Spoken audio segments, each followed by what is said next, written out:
এটা কথা বুজি নাপাওঁ যে আপোনালোকে কয় আমি জুবিন দাক বহুত ভাল পাওঁ, আৰু যদি সঁচাকৈ ইমানে জুবিন দাক ভাল পায় তেতিয়াহ'লে জুবিন দাই ভাল পোৱা চবতছে বেছি ভাল পোৱা মানুহজনীক আপোনালোকে ইমান বেয়া বেয়াকৈ কমেণ্ট কৰি আছে, যি টি কৈ আছে, নিজৰ হিচাপত জাজমেণ্ট দি আছে।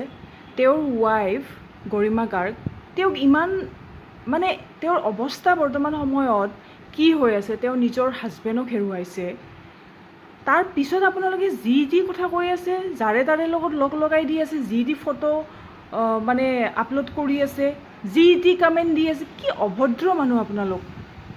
অলপো আপোনালোকৰ ৰেচপেক্ট বোলা বস্তু নাই, অলপো হিউমেনিটি বোলা বস্তু নাই। এইখিনি সময়তো তেওঁৰ কি অৱস্থা হৈ আছে আপুনি বুজি পায়, মই বুজি পাম, কোনেও বুজি নাপায়। যাৰ লগত হয় সেই মানুহজনীহে গম পায়। আৰু তাৰপিছত এইখিনি সময়ত ক'ৰবাৰ আগৰ ফটো, আগৰ কিবা মেছেজ, আগৰ কিবা ওলাই কিনে তেওঁক ব্লেম কৰি আছে। কেনেকুৱা ধৰণৰ মানুহ আপোনালোক? আৰু আপোনালোকে কয় যে আমি জুবিন দাক ভাল পাওঁ। নক'ব, এইবিলাক কৰি কিনে জুবিন দাক ভাল পাওঁ বুলি নক'ব। তেওঁ কেতিয়াও সন্তুষ্ট নহয়।